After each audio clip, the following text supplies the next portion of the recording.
apologize that some of you guys are missing the Ranger game tonight. I hope you all have DVRs at home and won't miss any of it, and I promise not to give any updates as we go along here. My name is Jonathan Stickland. I was a freshman. I was sworn in January of this year and got thrown straight into the fire in Austin. We had the 83rd legislative session, which started the first part of January, and we had some major issues ahead of us that we needed to address as a state.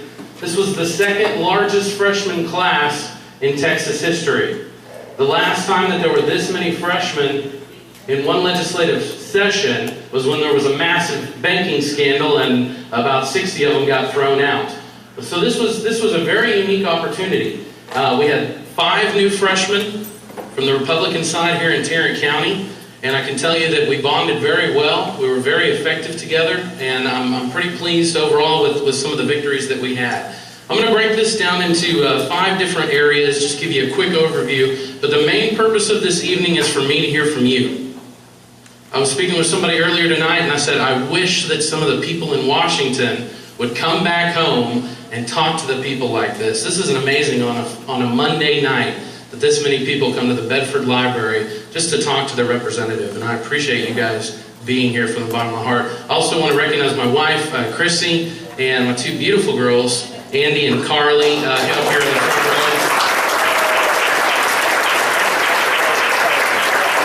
They have sacrificed so much for me to have the opportunity to go down to Austin and live down there for what ended up being about 8 months. So I appreciate you guys greatly. The first thing I want to talk about is transportation. Transportation is obviously a big deal in Texas right now. We've got about 28 million people in Texas right now, and they say that within 7 years we're going to be at 35 million. 1 out of every 4 people who move out of state are moving to Texas right now. And that's because we've got good job opportunities and a relatively strong economy. But that also means that we need to start planning for the future. So transportation was one of the big deals that we had to take on. We did not get it done in the regular session. As some of you may or may not know, we ended up having 3 consecutive special sessions, and transportation is one of those things that we had to address. Unfortunately, I believe that infrastructure should be where we start in the budget. So I was very disappointed that transportation was something that we were dealing with after the fact. Transportation is a core function of government that we need to take seriously. And the fact that we stuck it on at the end was not very good. What we ended up doing, we've got the Economic Stabilization Fund, which is better known as the Rainy Day Fund. It's basically our state savings account, if you will. And oil and gas revenues pour into the Rainy Day Fund and fill it. So what they wanted to do was, at first they were talking about taking money out of the Rainy Day Fund and spending it straight to infrastructure. That's not a good idea. You can't take money from a savings account and put a down payment on something that's going to be a reoccurring cost. So what we needed was a funding mechanism that we could count on long term instead of a quick fix. So what we came up with is we set a boundary on the Rainy Day Fund, because a lot of our credit, our bond status, everything is dependent on how much money we have in that savings account. So the conservative Republicans got together and said, before you take any money out of our savings account, we want to make sure that it's protected. So what we got was a cap that we will vote on every single legislative session and set the cap for the Rainy Day Fund. Any money that we have over that cap, we will now take half of the revenues that go in to fill it and divert it strictly to transportation. One of the other things that we did was we said, TxDOT, if you're going to get this money, then we demand that you become more efficient with the money. So we required by law that they find $100 million in savings that they could cut by redundant services or 2 engineers when there could be 1, but you guys need to start cutting some of your fat in TxDOT. So we got that. The other thing that we got is we said, none of this money is going to go to toll roads. I don't know how you feel about toll roads, but I have a very negative viewpoint on them at this time. I do not think that it's fair, especially in the Metroplex, that we are going to be punished by having to pay tolls. I also have a fundamental problem with countries like Spain owning our toll roads here in Texas. So what we said was, is none of this new money can go towards toll roads. On water infrastructure, as many of you know, Texas is in a big drought right now. Many of our lakes and rivers are at all-time lows. We need to do something about water with millions of new people coming into this state. If we don't do something about it, eventually it's going to catch up with us, and it's going to start affecting our commerce. We set up a funding mechanism called HB4, which would allow different counties and cities to borrow against this fund to set up their infrastructure, because many of these projects, it's not like we can put some money aside and then they go build it and 6 months later it's done. Many of these projects take 5, 10, 25 years to become fully instated. Unfortunately, my liberal friends down in Austin decided to fund this program by raiding the rainy day fund. So this is actually something that you guys are going to get to vote on coming up on the November elections. We set up the infrastructure to get the water programs up and running, and now you will decide on the ballot through a constitutional amendment whether you want to tap the rainy day fund, take $2 billion out of the rainy day fund, and put it into this program. Again, another situation where I think that we should have been responsible and paid for that out of the general revenue instead of filling the budget with all of the pork and special interest projects. Transportation and water and education should have been the first things that we funded and not at the end. One of the biggest things that I was proud to co-sponsor down in Austin was the reduced testing. It was HB5. The national average of tests that kids have to take is 4. And in Texas, we had 15 tests that we were requiring these kids to take. Not only was it tough on the kids, but we were sucking the joy out of the public educators in this state too, because no longer are they able to actually teach critical thinking skills or work with these kids and get down in the weeds. They had to teach towards the test because their jobs were dependent on it. So we heard from the teachers, we heard from the parents, we heard from the kids who were being held back by all this high stakes testing, and we reduced that number from 15 down to 5. I think that was one of the best things that we did.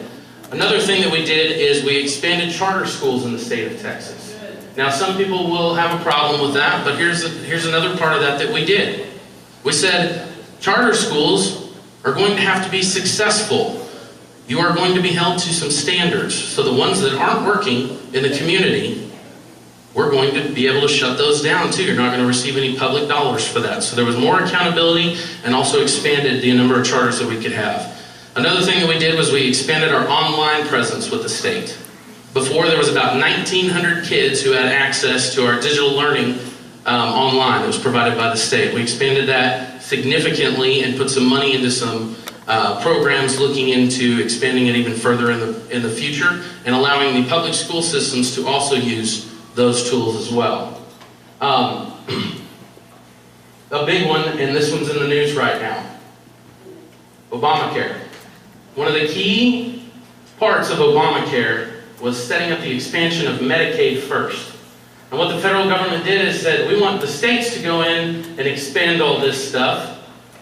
And if you don't do it, then the federal government will come in and do it for you.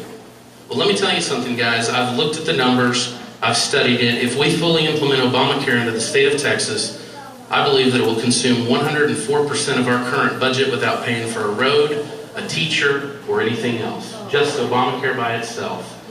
So the Republicans stuck together on that issue. We denied the expansion of Medicaid, and we said, Washington, you can come and take it, but we're not going to sail down that river by ourselves. So I was very happy that we stood strong on that. I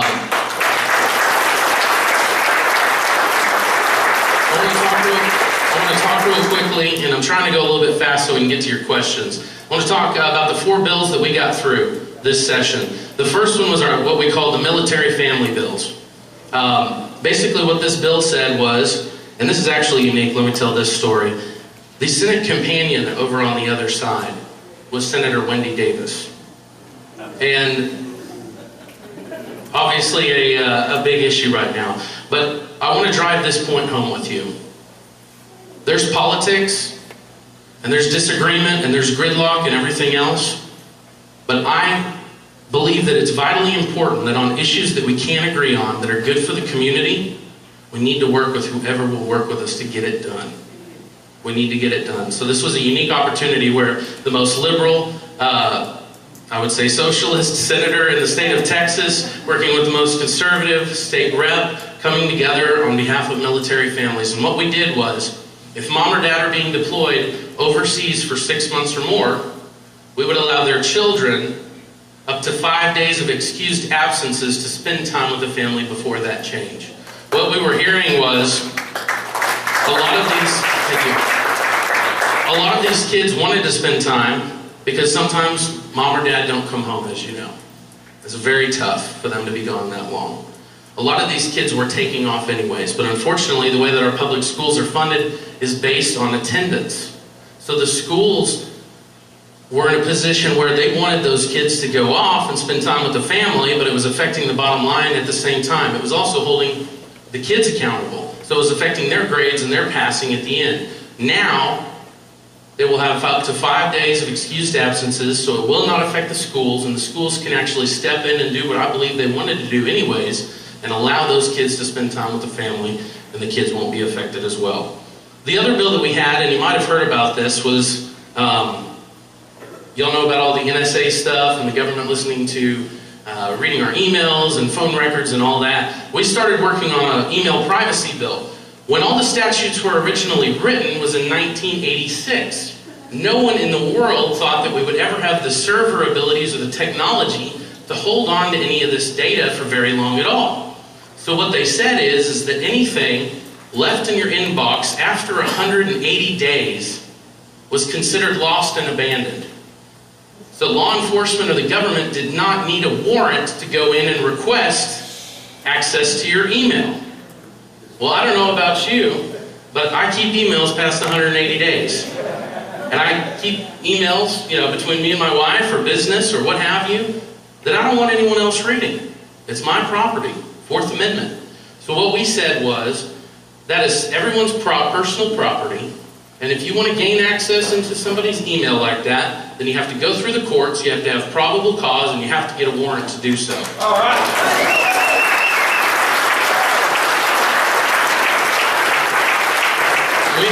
We have since been contacted. Texas is now leading the nation on email privacy. Most other states have the exact same statute that we did, and we've been contacted by about 24 different states since we passed this bill, because it was the first in the nation, who are now trying to implement it into their states. And what we're hoping is that we will continue to educate people that, number one, this is a problem, but number two, there is a solution as well, and see that spread and go all the way to the federal government. Another one that we did was we worked with the city of Bedford on what we called the Bedford Beer and Wine Bill. We kind of nicknamed all this stuff. Are y'all familiar with the Everything German restaurant here locally? Unfortunately, when we can debate whether we should sell beer or wine in the city, but the fact is we took it before the voters and they said yes. Unfortunately, we only had a full bar permit, which costs thousands and thousands of dollars. What we didn't have was a beer and wine permit, which is actually less than what the full bar permit cost.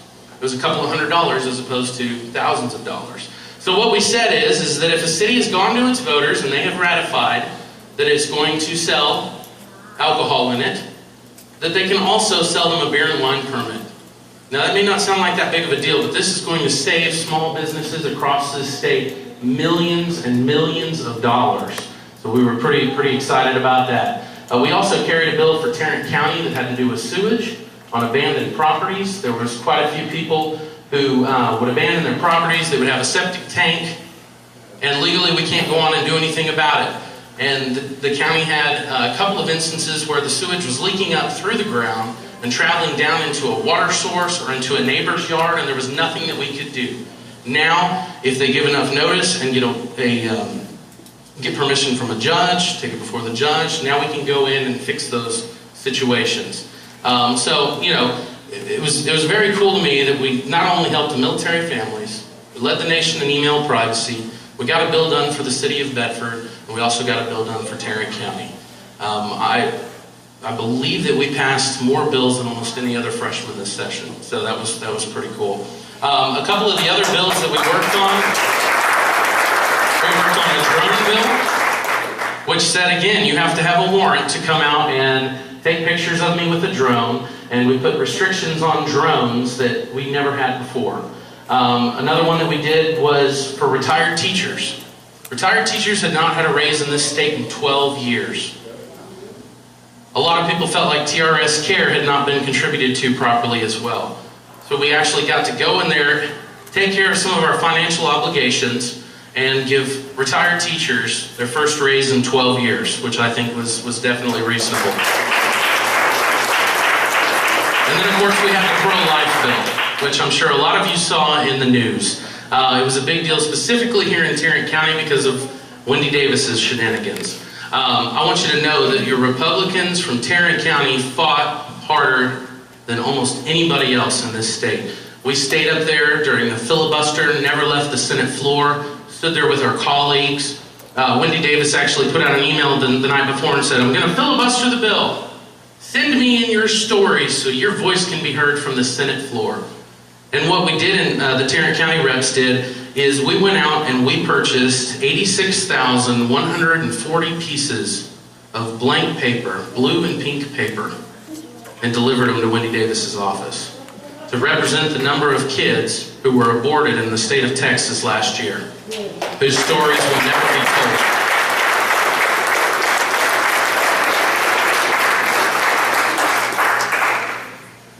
We did eventually get, with God's grace, we got that bill through, and we now have a ban on abortions after 20 weeks. We also raised the level of care for women who go to these abortion centers, and I think that it was a great thing, and it was probably the proudest vote that I took, to be honest with you. Probably the proudest vote. The other side of the table, and this does not get talked about enough, but it is important. It was the main thing that I was focused on, was killing the bad bills. Because there's a lot of them. A lot of bad bills. I want to just talk real quickly about a couple that we had a direct hand in. There was a 35 that goes right through Tarrant County here. It's called the Purple Heart Trail. Okay? There was a bill to rename the Purple Heart Trail Cesar Chavez Memorial Freeway. We killed that bill. There were 3 different school mandates. One of the things I tried to do was make myself as much available to the leaders back here in HEB. I called Mayor Griffin on a regular basis. I called the school district, the school board, to try and figure out, especially in some of these areas that I'm not completely knowledgeable about. I depended on the community leaders and said, "What can I do for you? Tell me what you think about this." And there were numerous occasions where Faye Ballou or different people would say, "Jonathan, this is a problem. We're watching this. Can you do something?" There were 3 different school mandates that sought to allow Austin to have more control about what our community schools wanted to do here. And let me tell you one thing that I learned for sure. Austin can't solve all of our problems. And local control is important. So we fought against a lot of school mandates in that case. We also had a bill that dealt with CPS. When CPS comes in and takes a child away, currently there is, then they have to go to court and the parents can appeal it. This bill sought to draw down $3 million from the federal government if we just changed a little thing, which would have removed the incentive to give somebody a trial to protect their own kids or get their kids back. And what the Democrats told us was, nobody's going to abuse that. That's never going to happen. We'll still do business as usual, and we'll get $3 million more. And I stood up on the Texas House floor and I said, if this ruins one family in my community, it's not worth it. And we're not going to do this. So we stood up there, had our little mini filibuster on the local and consent bill, made a lot of people really mad, but we stopped that bill from happening, and I believe we protected quite a few families in the process. Another bill that we fought against was, we had a good gun bill. It was a pro-gun bill. It had to do with students being able to carry on a college campus. It was a good bill.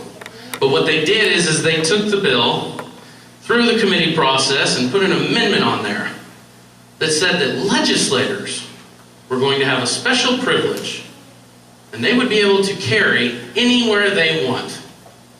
Just legislators.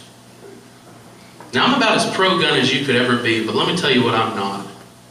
I'm not a guy who thinks that I'm on a different level than any of you. And I'm not going to sit around and play this game where politicians feel that they're elite and have special privileges. I think that there's a moral problem with that. We should live under the same laws that we put onto you, and we should be held accountable the same way that you are. So we fought against that bill. A good bill ended up dying for it, but that was a principled stand that I felt we had to take.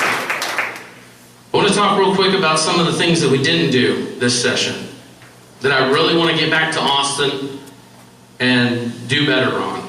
Number one is we didn't cut taxes enough.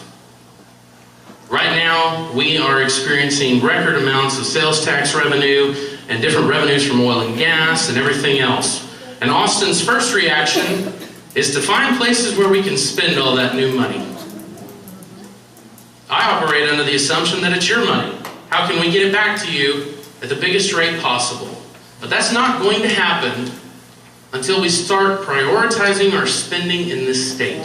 Start with the core functions of government and build up from there. All these little pet projects, I'll give you a quick example. When we were fighting on the budget, which ended up growing government by 26% across the board in a Republican legislature, I filed an amendment to take money out of the feral hog abatement program and put it towards the retired teachers. I filed another amendment that said we're going to get rid of the Texas Clean School Bus program and give it to retired teachers. Another one was border loan faculty repayment, which means if you go down to the border where we can't get any professors to come, and you work there for 4 years, we're going to pay off all your college debt, only along the border. And I went up there and I laid out the amendment and said we need to take this $116 million and put it towards teachers. And the Democrats lined up on the back mic and they said, Jonathan, you're a racist. You don't like Hispanics. Have you ever been down to a border county before? Have you seen how hard it is for us to get schools? And made me out to be this villain. And I stood there at the mic and I said, have you been to HEB? Have you seen my citizens in my district whose money you want to take out of their pockets and take from Peter to give to Paul? I do not believe in redistribution of wealth, and I do not believe that paying back people's college loans are more important than the core functions of government that we weren't funding at that time. So we fought against that bill as well.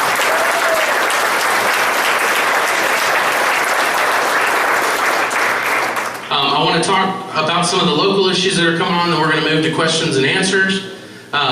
We've got the freeway expansion going on. I believe we are pretty much ahead of where we should be at this point. We've had quite a few residents who are upset about sound barriers or different issues that were going on, and I want you to know that my office is working very hard at working with people individually on those things as they come up. The cities have been great working with as well. TxDOT is giving us regular updates, so if there's anything we can do as far as the highway expansion goes for you, please give us a call. We just opened up our new district office. It's right over here off 183 in Forest Ridge in the bank building on the 3rd floor. It's 1600 Airport Freeway, and it's in suite 334. Is Nicole in here? Nicole back here, she's the district director. Her job is to help you. So please give us a call if there's something that comes up. The other thing I want to make you aware of is there's a Bedford bond election coming up that has to do with the Bedford Boys Ranch. So you guys need to get involved, figure out what's going on, but please do your research on the Bedford bond and figure out where you stand, because it's an important issue for our community. Other than that, I'm ready to start taking questions, and unfortunately we don't have a microphone out there, so we're just going to need you to stand up, talk loudly, and I'll try and repeat it as we go. Yes, sir. Okay. Have you started looking at making proposals to reduce administrative costs with regard to schools so that you can increase the teachers' pay? One of the things that I campaigned on was taking dollars and returning them to the classrooms, okay, where the true education happens. Teachers, smaller classrooms, this is what's important. It is more important than brick and mortar, okay? And I have a serious problem with a situation where our teachers are asked to take on more kids, but we're building beautiful football stadiums around the state.